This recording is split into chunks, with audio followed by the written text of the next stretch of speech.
Hello friend, मेरा नाम अरुण कुमार मौर्य है। आज हम लोग पढ़ेंगे जीव विज्ञान कक्षा 12 चैप्टर नंबर 4 वंशागति और विविधता के सिद्धांत को पढ़ेंगे। इसमें हम दीर्घ उत्तरीय प्रश्न पढ़ रहे हैं। प्रश्न नंबर 4। प्रश्न है, लिंग सहलग्न लक्षण से आप क्या समझते हैं? मनुष्य में किन्हीं दो लिंग सहलग्न लक्षणों की वंशागति का वर्णन रेखा चित्रों की सहायता से कीजिए। या फिर क्वेश्चन पूछ सकता है इस प्रकार से कि लिंग सहलग्न वंशागति क्या है? मनुष्य में लिंग सहलग्न लक्षणों की वंशागति का रेखा चित्रों की सहायता से वर्णन कीजिए। इसी प्रकार से और भी क्वेश्चन दिए हुए हैं। इन सभी का मतलब एक ही है कि लिंग सहलग्न लक्षण और इनकी वंशागति किस प्रकार से होती है और इसी के द्वारा उत्पन्न होने वाली बीमारियों के पढ़ना है। ठीक है, चलिए आगे हम विस्तार पूर्वक पढ़ते हैं। लिंग सहलग्न लक्षण तथा इनकी वंशागति प्रायः लिंग गुणसूत्रों पर लक्षणों के लिए जो जीन्स होते हैं उनका संबंध लैंगिक गुणों से होता है। मतलब ये है कि जो क्रोमोसोम होते हैं, यानी हिंदी में कहते हैं गुणसूत्र, तो गुणसूत्र के ऊपर जीन लगे होते हैं। यही जीन ही होते हैं जो सेक्सुअल कैरेक्टर को एक पीढ़ी से दूसरी पीढ़ी में लेके जाते हैं। और ये जो जीन्स ही जंतु में लैंगिक द्विरूपता के लिए जिम्मेदार होते हैं। इसका मतलब ये चीज होता है कि आप जिसे दूर से देख करके आप पता लगा लेते हैं कि ये मेल है, ये फीमेल है, तो ये सेक्सुअल डायमॉर्फिज्म यानी इसको हम बोलते हैं लैंगिक द्विरूपता कहते हैं। इसके लिए कौन जिम्मेदार है? जीन्स जिम्मेदार होता है। इसमें लिखा हुआ है कि फिर भी जंतुओं का यह गुण अत्यंत जटिल तथा व्यापक होता है और इसे निर्मित करने के लिए अनेक ऑटोसोमल जीन्स भी प्रभावी होते हैं। यानी ये इतना आसान नहीं जितना आसान हम कह दिए कि जीन्स रिस्पॉन्सिबल है, ये जीन्स ही है जो कैरेक्टर को एक पीढ़ी से दूसरी पीढ़ी में लेके जाता है। ये वास्तव में बहुत ही कठिन होता है। दूसरी ओर लिंग गुणसूत्रों पर कुछ जीन्स लैंगिक लक्षणों के अतिरिक्त अन्य लक्षणों वाले अर्थात कायिक या दैहिक सोमेटिक लक्षणों वाले भी होते हैं। यानी जीन्स जो होता है तो जीन्स पर वो तो जीन है ही जो यानी कुछ लक्षण या फिर कुछ करेक्टर को लेके एक पीढ़ी से दूसरी पीढ़ी में जाते हैं और कुछ उसी पर ऐसे बीमारियां वाले होते हैं जीन्स जो एक पीढ़ी से दूसरी पीढ़ी में लेके जाते हैं। तो जो उसके साथ में लगे हुए हैं, यानी सह मतलब होता है साथ, सह लग्न मतलब साथ में लगे हुए। तो सेक्सुअल जीन्स जो है वो तो कुछ लक्षण को लेके जाता है, उसी के साथ में बीमारियां भी एक पीढ़ी से दूसरी पीढ़ी में चले जाते हैं। तो इसलिए इसको बोलते हैं सह लग्न मतलब साथ साथ लगे हुए हैं। ये लिंग सहलग्न जीन्स यानी सेक्स लिंग जीन्स कहलाते हैं जो लिंग सहलग्न लक्षण उत्पन्न करते हैं। इनकी वंशागत लिंग सहलग्नता वंशागति अथवा लिंग सहलग्नता कहलाती है। इसका मतलब है कि जो वो जीन्स या वो लक्षण जो जीन के साथ जुड़े हुए हैं तो एक पीढ़ी से दूसरे पीढ़ी में जाते हैं। तो जो अगर हम बात करेंगे उस जीन के बारे में तो सहलग्न जीन बोलेंगे, सहलग्न जीन्स बोलेंगे। लेकिन अगर उस लक्षण को हम कहेंगे, क्योंकि एक पीढ़ी से दूसरी पीढ़ी में जा रहा है ना, तो इसको हम कहते हैं लिंग सहलग्नता। क्या कहते हैं? लिंग सहलग्नता। और मनुष्य में इस प्रकार के लगभग 120 लक्षणों की वंशागति पाई जाती है। कितने लक्षणों की? 120। ठीक है, 120 लक्षणों की वंशागति होती है एक पीढ़ी से दूसरी पीढ़ी में। ठीक है, अच्छा चलिए फिर हम आगे देखते हैं। मनुष्य में लिंग निर्धारण करने वाले कितने जीन होते हैं? 2 जीन होते हैं, एक एक्स होता है, एक वाई होता है। जैसे यक्स यक्स है तो लड़की बनेगी, यक्स वाई है तो लड़का बनेगा। ठीक है। अब कहा जाता है कि वर्तमान जानकारी के अनुसार जिसे कुछ भाग क्या होता है, समजात होता है, कुछ होता है असमजात। यानी वो क्रोमोसोम या गुणसूत्र जो देखने में एक समान होते हैं उसको हम क्या कहते हैं, समजात कहते हैं। और वो क्रोमोसोम यानी गुणसूत्र जो देखने में एक समान नहीं होते हैं वो उसको हम क्या कहते हैं, असमजात कहते हैं। एक चीज ध्यान दीजिएगा, जो समजात होता है वो अर्धसूत्री विभाजन के समय सूत्र युग्मन यानी सिनेप्सिस करते हैं। ठीक, कौन करता है, समजात वाले करते हैं और असमजात वाले नहीं करते हैं। ठीक है। अब चलिए, उपयुक्त आधार पर सहलग्न 3 प्रकार के होते हैं। ठीक है, चलिए, एक्स सहलग्न लक्षण, इसको होता है एक्स लिंग करेक्टर। और दूसरा कौन होता है, वाई सहलग्न लक्षण। तीसरा होता है यक्स वाई सहलग्न लक्षण। तो डिटेल 1 by 1 हम पढ़ते हैं। तो सबसे पहले यक्स सहलग्न लक्षण के बारे में पढ़ते हैं। यक्स सहलग्न लक्षण जो होते हैं, इसका नाम ही बता रहा है कि वो लक्षण जो एक्स क्रोमोसोम पर हो और वाई क्रोमोसोम पर नहीं हो, उनको हम यक्स सहलग्न लक्षण कहते हैं। क्या हम बोले, वो लक्षण जो एक्स क्रोमोसोम पर हो वो वाई क्रोमोसोम पर ना हो तो उसको हम बोलते हैं यक्स सहलग्न लक्षण। यानी यक्स गुणसूत्रों के असमजात खंडों पर इनके लक्षण जीन्स स्थित होते हैं। किस पर स्थित होते हैं, यक्स पे। और फिर क्या लिखा, वाई गुणसूत्र पर नहीं होते हैं। समझा, यक्स पर होते हैं वाई पर नहीं होते। जब यक्स पे होते हैं तो इसलिए इसका नाम पड़ गया यक्स सहलग्न लक्षण। जब यक्स क्रोमोसोम पर होते हैं तो इसकी वंशागत में ये लक्षण पुत्रों को केवल माता से और पुत्रियों को माता व पिता दोनों से प्राप्त होते हैं। इसका मतलब क्या है, यानी आप ऐसे समझिए, जो लड़का है, थोड़ा ध्यान दीजिएगा, लड़का है तो लड़का एक्स वाई क्रोमोसोम से, लड़की किससे है, एक्स एक्स से है। तो जब ये एक्स एक्स से है तो एक्स मेल की तरफ से आया, एक्स फीमेल की तरफ से आया। एक्स जो लड़की है वो एक्स क्रोमोसोम पाई माँ से, एक्स पाई पापा से। ठीक है। तो वही चीज यहां पर कहते हैं कि चूंकि ये लक्षण भी एक्स क्रोमोसोम पे है और जो लड़का है वो केवल माँ से, माँ की तरफ से एक्स पाया है और वाई तो पाया है किधर से, पिता की तरफ से। तो वही कहा गया कि वंशागत जो होता है पुत्रों में केवल माता से मिलता है। एक्स क्रोमोसोम माता से मिलेगा तो किससे मिलेगा, केवल माता से मिलता है। और पुत्रियों में माता से और पिता से, दोनों लोगों से मिलता है। अच्छा, तो चूंकि इसमें 2 होते हैं इसलिए इसको डाई एंड्रिक लिंग सहलग्न लक्षण कहते हैं। क्या कहते हैं, डाई एंड्रिक बोलते हैं। ठीक है, अब आगे चलते हैं। जो डाई एंड्रिक लिंग सहलग्न लक्षण कहा जाता है, इसके एग्जाम्पल कौन है, वर्णांधता है, रतौंधी है, हीमोफीलिया है। ठीक है, वर्णांधता को कलर ब्लाइंडनेस कहते हैं, रतौंधी को नाइट ब्लाइंडनेस कहते हैं, हीमोफीलिया को हीमोफीलिया ही कहते हैं। अब चलते हैं वाई सहलग्न लक्षण। तो वाई सहलग्न आप ऐसे समझिए कि वाई क्रोमोसोम पे होगा, एक्स पर नहीं होगा। तो इसकी जो वंशागत होगी तो प्रत्येक संतति में पिता से केवल पुत्रों तक ही जाते हैं। पिता से किसमें जाता है, पुत्र। चूंकि वाई क्रोमोसोम लड़कियों में तो होता नहीं है, ये वाई लड़कों में पाता है। तो ये पुत्र पिता से किसमें जाता है, पुत्र में जाता है। पिता से कहां जाता है, पुत्र में जाता है। ठीक है। और जो वाई सहलग्न लक्षण होते हैं, आप ये देखे होंगे कि कुछ व्यक्ति ऐसे होते हैं जिनके कान के ऊपर बाल उगाते हैं। तो ये बीमारी वाई सहलग्न लक्षण के कारण होता है, या इसको तो वाई लिंक करेक्टर बोलते हैं।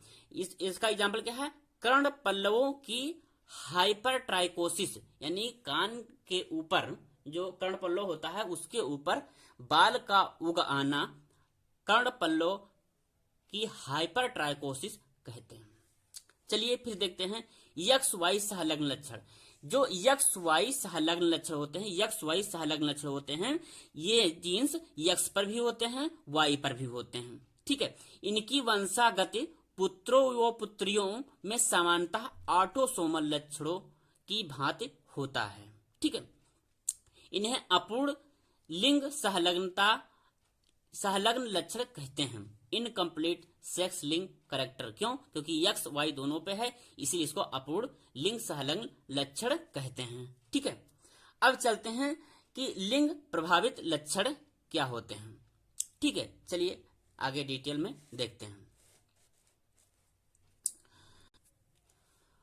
मानव के कुछ ऐसे लक्षण भी होते हैं जिनके जीन तो ऑटोसोम पर होते हैं, परंतु विकास व्यक्ति के लिंग से प्रभावित होते हैं। दूसरे शब्दों में अगर हम कहें, पुरुष और स्त्री में जीन रूप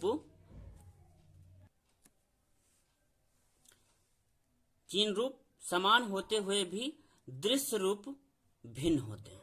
यानी कोई भी लड़की है तो उसका एक्स क्रोमोसोम होता है, तो जीन रूप तो सब में सेम है, लेकिन कोई भी लड़की का चेहरा या उसकी सोचने का तरीका एक समान नहीं होता है, सभी का क्या होता है, भिन्न होता है। कैसा होता है? भिन्न होता है। वही चीज कहा गया है कि जीन रूप समान होता है होते हुए भी दृश्य रूप यानी उसकी जो बाहरी फिनोटाइप है वो क्या होता है, भिन्न होता है। इसी प्रकार से मानव में गंजापन, यानी लड़के हैं तो उसमें क्या होता है, गंजापन जो होता है वो काफी होता है। ये हो सकता है रेडिएशन से हो, निपीड़न से हो, या थायराइड ग्रंथ की अनियमितताओं के कारण हो, ये भी हो सकता है, या फिर अनुवांशिक हो। ठीक है, या यानी एक पीढ़ी से दूसरी पीढ़ी में भी जाए। तो अनुवांशिक गंजापन एक ऑटोसोमल एलील जीन जोड़ी कैपिटल बी स्मॉल बी पर निर्भर करता है। ठीक है, यानी हम क्या चीज, गंजापन किसी कारण हो सकता है, रेडिएशन विकिरण से हो सकता है, थायराइड ग्रंथ की अनियमितता के कारण हो सकता है, या फिर अनुवांशिक के कारण हो। ठीक है, जब अनुवांशिक के कारण होता है तो इसके लिए दो एलील जिम्मेदार होते हैं, एक कैपिटल बी स्मॉल बी। ठीक है, पर अब चलिए हम आगे देखते हैं। इसमें लिखा है कि अगर समयुग्मजी अर्थात होमोजाइगस प्रबल जीन कैपिटल बी हो तो गंजापन पुरुषों और स्त्रियों दोनों में विकसित होता है। कब विकसित होगा? जब कैपिटल बी दोनों में होमोजाइगस के रूप में हो। लेकिन विषम युग्मजी अर्थात हेट्रोजाइगस होने पर यह केवल स्त्रियों में नहीं, केवल पुरुषों में विकसित होता है। ठीक है, अर्थात इसको हम चलिए समझा देते हैं।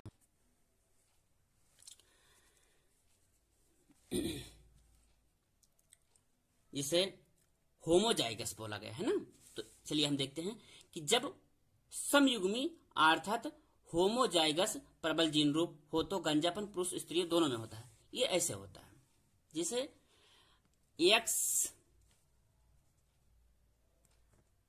एक्स फीमेल है, एक्स वाई मेल है। ठीक है, तो इसके ऊपर कैपिटल बी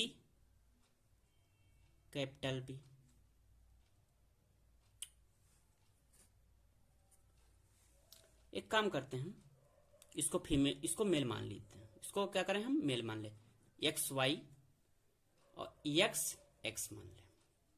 ठीक है, तो मेल के पास क्या है, कैपिटल बी है, फीमेल के पास क्या है, स्मॉल बी।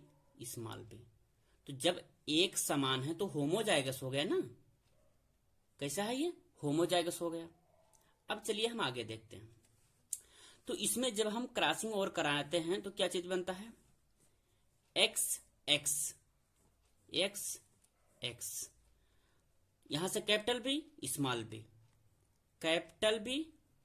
बी, यहां से क्या चीज हुआ, एक्स इधर से आया कैपिटल बी, इधर से आया स्मॉल बी, फिर यहां पर कराते हैं। ठीक है, तो इसमें जब कराते हैं तो क्या होता है, इधर से आ गया एक्स, इधर से आ गया वाई। ठीक है, तो इधर से क्या है स्मॉल बी और इधर से क्या चीज आ गया, कैपिटल बी। फिर इधर एक्स वाई, इधर से आ गया कैपिटल बी, इधर से आ गया स्मॉल बी। अब थोड़ा यहां पर ध्यान दीजिएगा, जब इसमें सोचने वाली बात यह है कि capital B small B, capital B small B, small B capital B, small B capital B, लेकिन कैपिटल बी सबके पास है। तो इससे यह साबित होता है कि चाहे लड़का हो या लड़की, जैसे ये दोनों लड़की हैं, ये दोनों क्या हैं, लड़के हैं, तो लड़की हो या लड़का हो, सब के सब कैसे होंगे? गंजे होंगे। कब गंजे होंगे? जब होमोजाइगस कंडीशन हो। तो वही तो यहां पर कहा गया है कि समयुग्मजीय अर्थात होमोजाइगस प्रबल जीन रूपी कैपिटल बी हो और स्मॉल बी हो, तो गंजापन पुरुषों और स्त्रियों दोनों में विकसित होता है। गंजापन स्त्री पुरुष दोनों में होता है। होमोजाइगस ये वाला capital B small B homozygous है। ठीक है। अब इसमें एक चीज और कहा गया है, तो उसको इसमें लिखा हुआ है कि जब विषम युग्मजीय अर्थात heterozygous capital B small B होने पर यह स्त्रियों में नहीं होता है, केवल पुरुषों में विकसित होता है। चलिए इसको भी हम समझ। तो विषम युग्मजीय लिए हैं मतलब भिन्न है, तो एक्स वाई ये क्या है? हमारा मेल है, एक्स एक्स फीमेल है। ठीक है। तो हम यहां पर ले लिए कैपिटल बी स्मॉल बी, यानी स्मॉल बी कैपिटल बी। ठीक है। यहां पर क्या ले लिए? स्मॉल बी, यानी जो एक्स क्रोमोसोम पे स्मॉल बी है और जो वाई क्रोमोसोम है कैपिटल बी है। ठीक है। अभी हेट्रोजाइगस हो गया। कैसा हो गया? हेट्रोजाइगस यानी विषम युग्मजीय। अब चलिए क्रॉस कराते हैं क्या बनता है। एक्स एक्स स्मॉल बी यानी स्मॉल बी। फिर क्या हुआ? X X small B. ठीक है। अब इसके बाद में फिर हम क्रॉस कराते हैं, वो होता है एक्स वाई। तो एक्स पे क्या मिला? Small B. वाई पर क्या मिला? Capital B. ठीक है। दिखाई नहीं दे रहा, हम दूसरा पेन चेंज कर ले रहे हैं। स्मॉल बी इधर कैपिटल बी। ठीक है। अब फिर आगे देखिएगा, फिर इसको हम क्रिया कराते हैं इसके साथ में, तो क्या चीज बना? X Y. ठीक है। तो यहां पर एक्स पे क्या चीज मिला? Small B. वाई पे क्या मिला? Capital B. तो आप ये देखेंगे जितनी भी लड़कियां हैं एक्स लड़की ही तो बनेंगी, तो इनके पास स्मॉल बी है, स्मॉल बी है, तो ये कैसे हैं? इनके पास गंजापन नहीं है। इनके पास क्या है? गंजापन है, क्योंकि कैपिटल बी आ गया। जब कैपिटल बी आ गया तो गंजापन आ जाएगा। क्या चीज हो जाएगा? तो लड़कों में गंजापन होगा लेकिन लड़कियों में गंजापन नहीं होगा। समझ बैठे कि नहीं? तो कब ये होता है? जब हेट्रोजाइगस होता है, हेट्रोजाइगस कंडीशन होता है यानी विषम युग्मजीय होते हैं, तब उस टाइम पर लड़कियों में गंजापन नहीं होता है लेकिन लड़कों में गंजापन होता है। तो वही चीज यहां पर कहा गया है कि जब विषम युग्मजीय अर्थात हेट्रोजाइगस जीन रूप होने पर यह स्त्रियों में नहीं केवल पुरुषों में विकसित होता है, क्योंकि इस जीन रूप में इसके विकास के लिए नर हार्मोन का होना आवश्यक होता है। ठीक है। नर हार्मोन का होना आवश्यक होता है। समयुग्मजीय अर्थात होमोजाइगस सुत्ती स्मॉल बी में गंजापन नहीं होता है, क्योंकि लड़कियों में नहीं था। अब फिर आगे देखते हैं लिंग सीमित लक्षण क्या होते हैं। लिंग सीमित लक्षण ऐसे अनुवांशिक लक्षणों के जीन भी ऑटोसोम्स में होते हैं। इनकी वंशागत समानता मेंडल पद्धति के अनुसार होती है। ठीक है। इसका मतलब क्या है? चलिए आगे पढ़ते हैं, अभी समझ बैठ जाएगा। लेकिन इनका विकास पीढ़ी दर पीढ़ी केवल एक ही लिंग के सदस्य में होता है। ठीक है। गाय भैंस आदि में दुग्ध का श्रावण। ठीक है।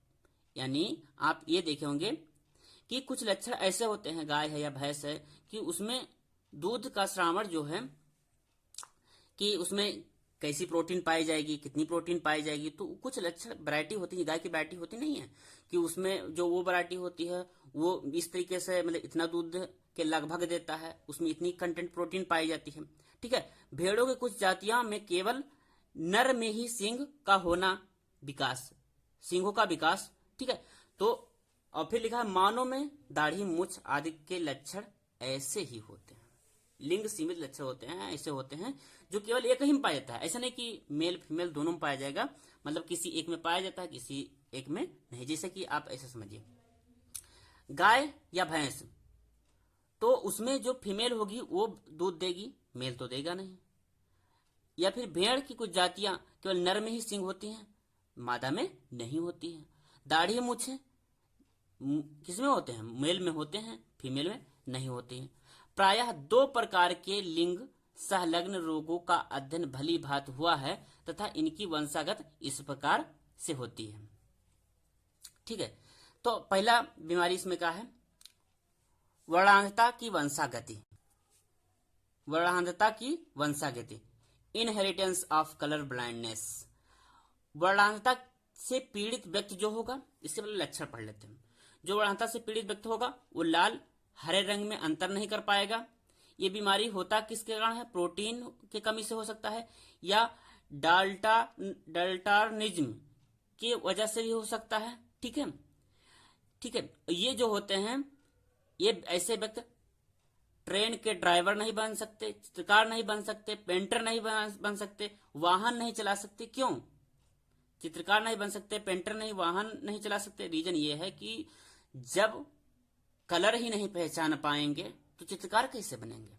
जब कलर ही नहीं पहचान पाएंगे तो चालक कैसे बनेंगे? पता लगे लाल झंडी दिखा रहे हैं, उसको कलर ही नहीं पता है, कलर जान ही नहीं पाते हैं। तो इसलिए ऐसे व्यक्ति जो होते हैं वो चित्रकार, पेंटर और वाहन चालक नहीं हो सकते हैं।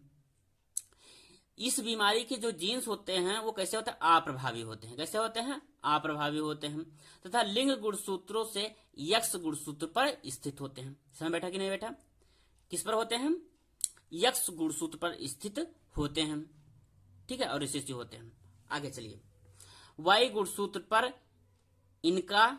इसका एलिल नहीं पाया जाता है, केवल एक्स पे होगा और वाई पर नहीं पाया जाता है। ठीक है, अब आगे चलिए, इसमें जो दिया हुआ है उसी को हम समझाएंगे। इसमें लिखा एक वर्णांध पुरुष और एक समान स्त्री की सभी संतानें एक वर्णांध पुरुष ले लेते हैं, एक समान स्त्री ले लेते हैं। चलिए इसको पढ़ते हैं। ठीक है, तो अब हम कहा ले लिए एक वर्णांध पुरुष है। एक वर्णांध पुरुष कैसे है?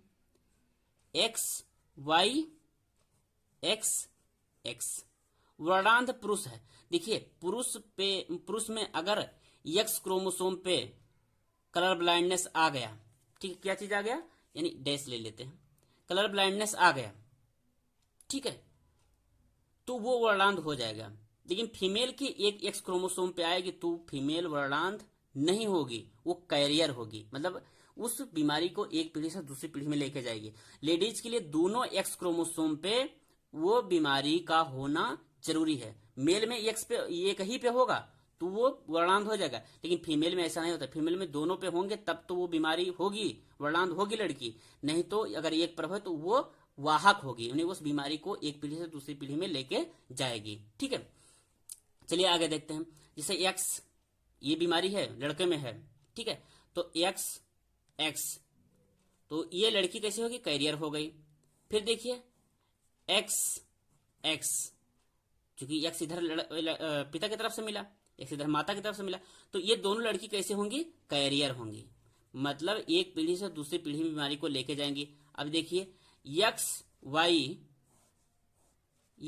वाई इस ये जो लड़के बनेंगे इसमें कोई भी प्रकार की बीमारी नहीं होगी। वही चीज यहां पर कहा जाए, जब क्या हो? वर्णांध पुरुष हो और समान स्त्री हो तो लड़कियां कैरियर होंगी, लड़कों में कोई बीमारी नहीं होगी। वही चीज यहां पर कहा गया है कि वर्णांध पुरुष और एक समान स्त्री की सभी संतानें समान होती हैं। समान मतलब होता है कि उसमें वर्णांध नहीं होगा। क्या चीज है? ये वर्णांध नहीं, ये लड़की वर्णांध नहीं है, ये वाहक है। क्या है? कैरियर है। तो वही चीज सब समान तो होंगे लेकिन लड़कियां होंगी वो वाहक होंगी। वही चीज यहाँ पर कहा गया है कि परंतु पुत्रियों में यक्स गुणसूत्र पर पिता का वर्णांधता का अप्रभावी जीन पहुंचता है, अतः ये जीन्स के वाहक का कार्य करती हैं। अभी जो हम बता रहे थे ना कि लड़कियां जो होंगी वो वाहक होंगी लेकिन वो वर्णांध नहीं होंगी। ठीक है, इसको चलिए यहां पर हम दिखा रहे हैं, दिया हुआ है।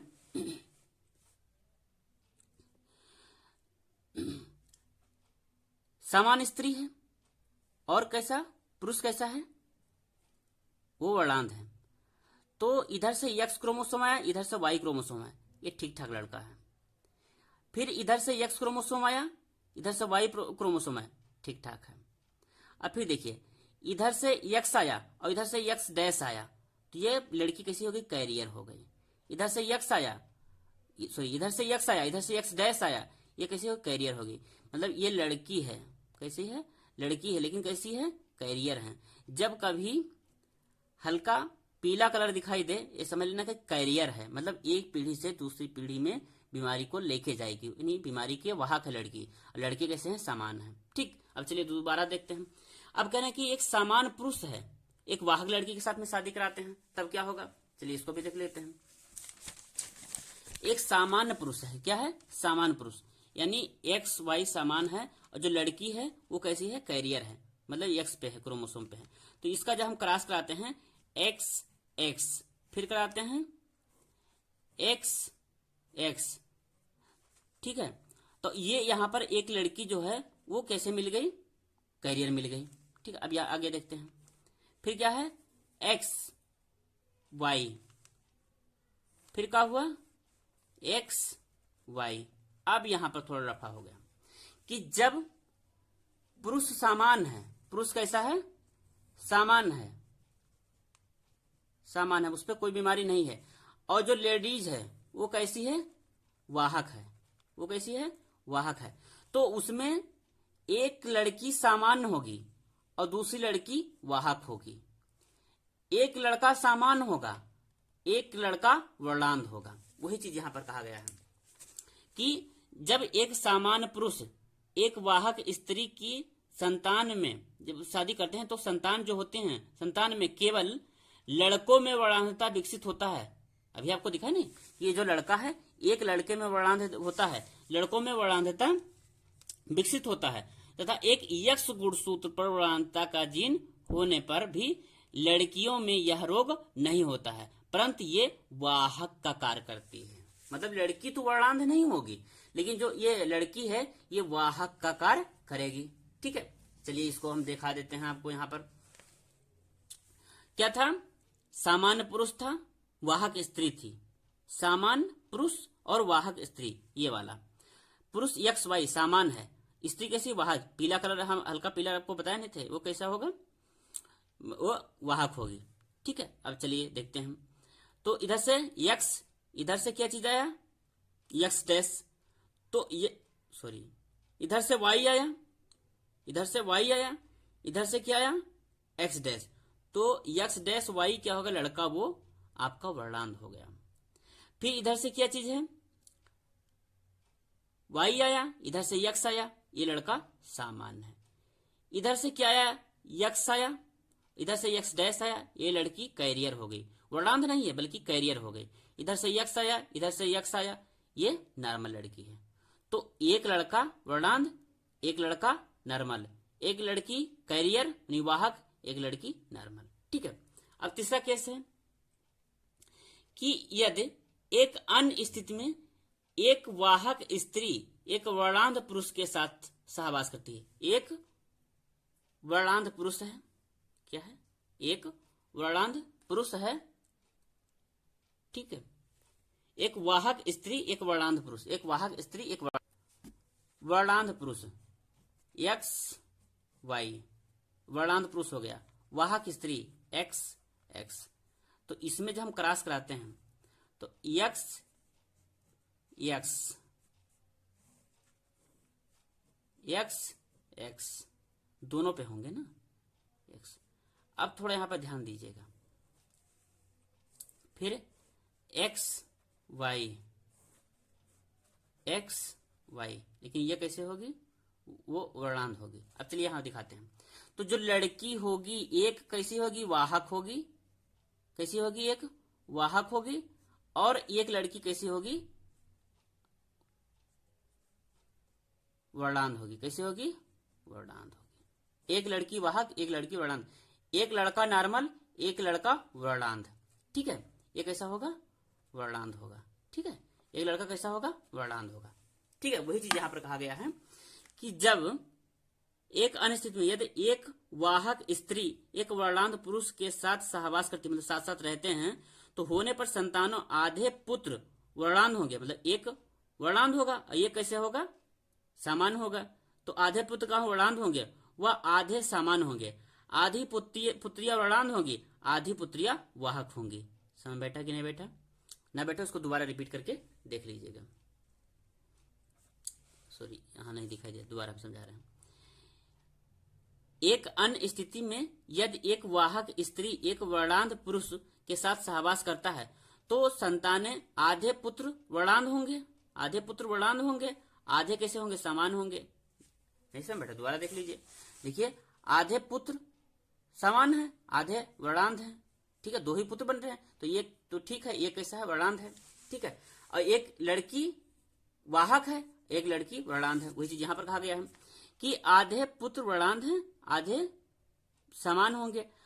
आधी पुत्रिया वर्णांध हैं, क्योंकि आप देखें ना दो बने थे तो एक पुत्रिया वर्णांध थी और आधी पुत्रिया वाहक होंगी, ठीक है। अब आगे देखिए, इस प्रकार निम्नलिखित निष्कर्ष निकाले जा सकते हैं। तो इतना जब हम किए उसके बाद निष्कर्ष क्या निकला, आगे देखिएगा।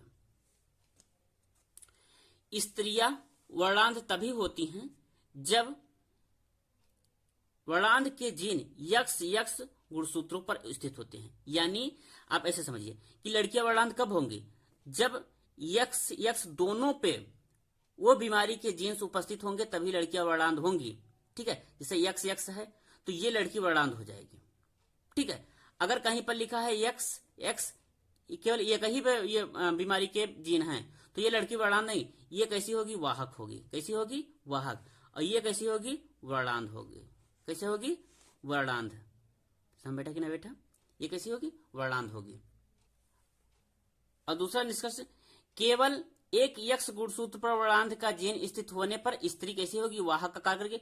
पुरुष में यक्स गुणसूत्र केवल एक ही होता है, तो उस पर अगर कोई भी जीन आ गया, जैसे पुरुष है एक्स वाई है, तो पुरुष में अगर एक्स क्रोमोसोम पे वर्णांध वाला जीन है तो ये पुरुष कैसे हो जाएगा, ये पुरुष वर्णांध हो जाएगा। कैसा हो जाएगा, वर्णांध हो जाएगा। स्त्रियों में जो वर्णांध की बीमारी होती है केवल 1 से 2% पाई थी, मैंने ये हम कह सकते हैं कि स्त्रियों में ना के बराबर पाई थी। 1 से 2% स्त्रियां ही वर्णांध होती हैं, ठीक है। फिर आगे वर्णांध के बाद हम पढ़ते हैं हीमोफीलिया क्या होता है, ठीक है। हीमोफीलिया एक ऐसी बीमारी होती है जिसमें एक बार कट लग जाने पर के बाद में लगातार ब्लीडिंग होती रहती है, ठीक है, और व्यक्ति की मृत्यु भी हो सकती है। देखिए हीमोफीलिया क्या होता है, 6 संलग्न रोग होता है, ठीक है। एक क्या होता है, लिंग संलग्न रोग होता है, यक्स क्रोमोसोम पे उपस्थित होता है। और हीमोफीलिया रोग प्रायः पुरुषों में होता है। किसमें होता है, ज्यादातर पुरुषों में होता है। स्त्रियों द्वारा पुत्रों में पीढ़ी दर पीढ़ी पहुंचाया जाता है, ठीक है। और इसमें क्या होता है, रुधिर का थक्का नहीं बनता है और निरंतर रुधिर का होता है, निरंतर बहते रहने के कारण व्यक्ति अधिक मात्रा में बह जाता है और व्यक्ति की मृत्यु होने की संभावना होती है। इसमें होता क्या है, चलिए देखते हैं। इसमें एक चीज कहा गया कि जो फादर है उसमें हीमोफीलिया नहीं है, लेकिन फीमेल कैसी है, वो कैरियर है, मतलब वो वाहक है। आप देखिए यहाँ पर थोड़ा कि जो ब्राउन कलर आपको दिख रहा है वो कैसे है, फादर है और उसमें हीमोफीलिया नहीं है। और जो माता जी हैं इसमें देखिए 2 कलर है, एक रेड है एक ब्राउन है। तो जब ये कैसी वाहक हैं, कैसी हैं, वाहक हैं, ठीक है। अगर इसका हम क्रॉस कराते हैं, जो इसको हम करा के दिखा रहे हैं, इसमें होता क्या है कि पुरुष समान है एक्स वाई, उसमें किसी प्रकार का हीमोफीलिया नहीं है। और जो लेडीज है वो कैसी है, वो कैरियर है, मतलब एच लिख दिए, ठीक है। क्या लिख दिए, एच लिख दिए। चाहे आप इस पे लिखो चाहे इस पे लिखो, कोई फर्क नहीं पड़ता है, हम इस पे लिख दिए। तो अब होगा क्या कि एक्स और इधर से एक्स, ये लड़की बनेगी, सामान्य होगी, कोई बीमारी नहीं, ठीक है। फिर इधर से एक्स और फिर एक्स, इधर से एच आ गया, ये लड़की कैसी हो जाएगी, कैरियर हो जाएगी। कैसी हो जाएगी, कैरियर, मतलब वाहक हो जाएगी। मतलब वो बीमारी उसमें हीमोफीलिया होगी नहीं लड़की में, लेकिन वो वाहक हो जाएगी। चलिए इसको देखते हैं। इधर से एक्स, इधर से वाई, एक्स वाई लड़का बना। फिर क्या हुआ, एक्स वाई, तो अब एक्स पे क्रोमोसोम पे है, हीमोफीलिया आ गया, ये लड़का में हीमोफीलिया हो जाएगा, हीमोफीलिया हो जाएगा, ठीक है। यानी लड़कियों में हीमोफीलिया के लिए दोनों पे होना चाहिए। दोनों पे जैसे होगी वो लड़की मर जाएगी, वो लड़की बचेगी ही नहीं, ठीक है।